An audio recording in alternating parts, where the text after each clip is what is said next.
అందరికీ నమస్కారం అండి. అందరూ ఎలా ఉన్నారు? అందరూ చాలా చాలా చాలా బాగోవాలి. Welcome back to our channel.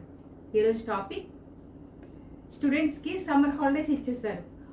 10 నెలలు అబవ్ అంటే 10 మంత్స్ అబవ్ స్టూడెంట్స్ అందరూ కూడా వాళ్ళకి ఇచ్చిన హోంవర్క్ చాలా బాగా చేసి చక్కగా టీచర్స్ మాట విని పేరెంట్స్ మాట విని వాళ్ళ ఇయర్ వాళ్ళు కంప్లీట్ చేశారు.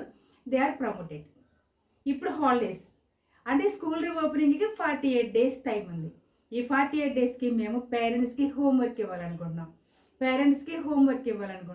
ఎందుకు అంటే పిల్లలు మీ దగ్గర 48 డేస్ ఉంటారు. ఈ 48 డేస్ పిల్లల్ని మీరు చక్కగా షార్ప్ చేసి చాలా బాగా తయారు చేసి స్కూల్కి పంపించవలసిందిగా కోరుకుంటున్నాను. ఎందుకంటే your house is first school, parents are the first teachers. మీరు బిడ్డలకి మంచి మంచి మాటలు చెప్పి మంచి సత్ప్రవర్తన మీరు నేర్పిస్తూ ఉండి పిల్లలు మీ మాట వినేటట్టు మీరు చేసుకున్నట్లయితే చాలా అద్భుతంగా ఉంటుంది. స్కూల్లో teachers subject discipline okay, parents కూడా మంచి మంచి మాటలు చెప్తూ ఉండాలి. ఈ 48 డేస్ డే అండ్ నైట్ మీ దగ్గరే ఉంటారు పిల్లలు.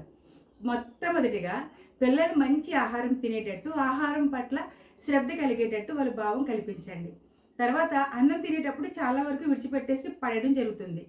రైతు యొక్క కష్టాలు అది నేర్పాలి. తర్వాత ఆహారం యొక్క విలువ కూడా నేర్పాలి. అస్సలు ఒక డ్రాప్ ఆఫ్ రైస్ కూడా పడడానికి వీల్లేదు. అంత బాగా నేర్పించండి. నెక్స్ట్ హాలిడేస్ కదా, ఇప్పుడు పేరెంట్స్ బద్ధకంగా ఉంటారు, క్యారేజ్ అది ఏం లేదా, రిలాక్స్ అయిపోవచ్చు మళ్ళీ స్కూల్ ఓపెనింగ్ వరకు అని పేరెంట్స్ కూడా అటెన్షన్గా ఉండండి. మీరు ఎలా అంటే స్కూల్ ఉన్నట్టే రెగ్యులర్గా తప్పకూడదు అంటే అదే టెంపోలో వెళ్ళిపోవాలి. స్కూల్ ఉన్నట్టే టైంకి లేపేయాలి. పిల్లలకి మంచి బ్రేక్ఫాస్ట్ పెట్టిన తర్వాత morning to 12:30 or 1:30 lunch break లోపు వాళ్ళకి మంచి బుక్స్ ఏదైనా చదువుకోవడం, మంచి సబ్జెక్ట్ అది నేర్పడం, డిసిప్లిన్గా ఉంచాలి. తర్వాత విషయం ఏంటంటే మన పిల్లలకి పెద్దల పట్ల గౌరవము వినయము నేర్పించాలి. నమస్కారం పెట్టే సంస్కారం మన పిల్లలకి నేర్పించాలి. తర్వాత చిన్న పనులు ఇంట్లో చేయడం నేర్పించాలి. హౌస్ క్లీనింగ్గా ఉండడం, ఎవరైనా రిలేటివ్స్ వస్తే మన హౌస్ ఇలా ఉంటే ఏం బాగుంటుంది, చక్కగా సర్దాలమ్మా అని పిల్లలకి నేర్పించాలి ఆ భావం. పిల్లలు నేను టీవీ చూస్తాను, నేను మొబైల్ చూస్తాను అంటారు. కానీ ఆ కోరికని మనం రెస్పెక్ట్ చేస్తూ వాళ్ళు మన వైపు తిప్పుకోవాలి. చాలామంది పేరెంట్స్ మాట చెప్తారు, పిల్లలు అసలు మా మాట వినట్లేదండి, మా మాట తప్ప ఎవరి మాట అయినా వింటారని చెప్తారు. కానీ మొట్టమొదటిగా ప్రతి తల్లిదండ్రులు నేర్చుకోవాల్సిన విషయం ఏంటంటే మన బిడ్డలు మన మాట వినేటట్టు నేర్చుకోవాలి. ఫస్ట్ మన బిడ్డలు మన మాట వినాలి. అది కరెక్ట్గా మీరు ప్లాన్ చేసుకోండి. ఎప్పుడు మా బిడ్డలు మా మాట వినట్లేదన్న మాట మాత్రం అనొద్దు. రెండోది, చాలామంది అంటారు చదివేటప్పుడు ఏరా నీ ఇష్టం అంటారు. అది కాదు. మంచి చెడులు నిర్ణయించే వయసు మన పెద్దవాళ్ళది, వినే వయసు పిల్లలది. కనుక మన గైడెన్స్, ఎందుకంటే మనకు లైఫ్లో లోటు పాట్లు జీవిత అనుభవాలు మనకు తెలుసు కాబట్టి ఏది మంచిదో ఏది చెడ్డదో, ఏది చేస్తే సమాజం మనల్ని అప్రిషియేట్ చేస్తుందో, ఏం చేస్తే సమాజం మనల్ని తక్కువగా చూస్తుందో పెద్దవాళ్ళుగా తెలుసు కాబట్టి అది బిడ్డలకి నేర్పించాలి. అంటే మీరు ప్రతిదీ నేర్పిస్తానే ఉండాలి. మొబైల్ అలవాటు కూడా చాలా వరకు తప్పించాలి. అది అది మనము ప్రాక్టీస్లో వస్తూ ఉంటుంది. తర్వాత విషయం ఏంటంటే సరదాగా మట్టిలో ఆడనివ్వండి.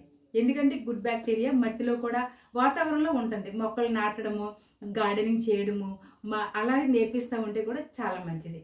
తర్వాత విషయం ఏంటంటే పేరెంట్స్ పెద్ద తప్పిదం చేస్తూ ఉంటారు. అంటే అందరూ కాదు, కొంతమంది. ఇద్దరు బిడ్డలు ఉన్నారనుకోండి, కంపారిజన్ చేస్తారు. మా పెద్దవి చాలా బాగా చదువుతాడండి, వినయంగా ఉంటాడు, చిన్నోడు ఉన్నాడే చాలా అల్లరండి, అస్సలు మాట్లాడండి అని చెప్తున్నప్పుడు ఆ చిన్న బిడ్డ తల్లిదండ్రుల వైపు అదో అమాయకంగా చూస్తాడు, నేనా అన్నట్టు. వాళ్ళకి తెలియదు.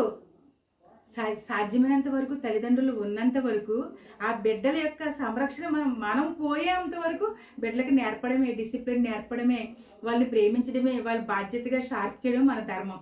కంపారిజన్ చేయకండి, దూషించవద్దు. నైబర్స్ పక్కన లేకపోతే రిలేటివ్స్ మధ్యలోనూ పిల్లల్ని మార్కులు రావండి, హ్యాండ్ రైటింగ్ బాగోదండి, స్కూల్లో టీచర్ మాట మా మాట విండని కంప్లైంట్ ఇస్తారు. అది చాలా తప్పు. తల్లిదండ్రుల నోట్లో నుంచి బిడ్డల్ని బ్లెస్ చేసే మాటలే మాట్లాడాలి.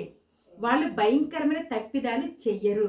ఆటోమేటిక్గా చిన్న విషయాలు వాళ్ళు వాంటెడ్లీ అంటే వాళ్ళు చేసేసారు తప్ప వాంటెడ్లీ అనేది వాళ్ళ దగ్గర ఉండదు. పిల్లలు చాలా మంచివారు. చాలా జాగ్రత్తగా చూడండి, మంచి ఆహారం పెట్టండి, మంచి తెలివితేటలతోటి, మంచి గుడ్ హ్యాబిట్స్ తోటి మళ్ళీ స్కూల్ రీఓపెనింగ్కి వెనక్కి వస్తే చాలా సపోర్టింగ్గా ఉంటుంది. Okay, thank you so much all of you, my dear parents. Thank you, నమస్తే, జై హింద్.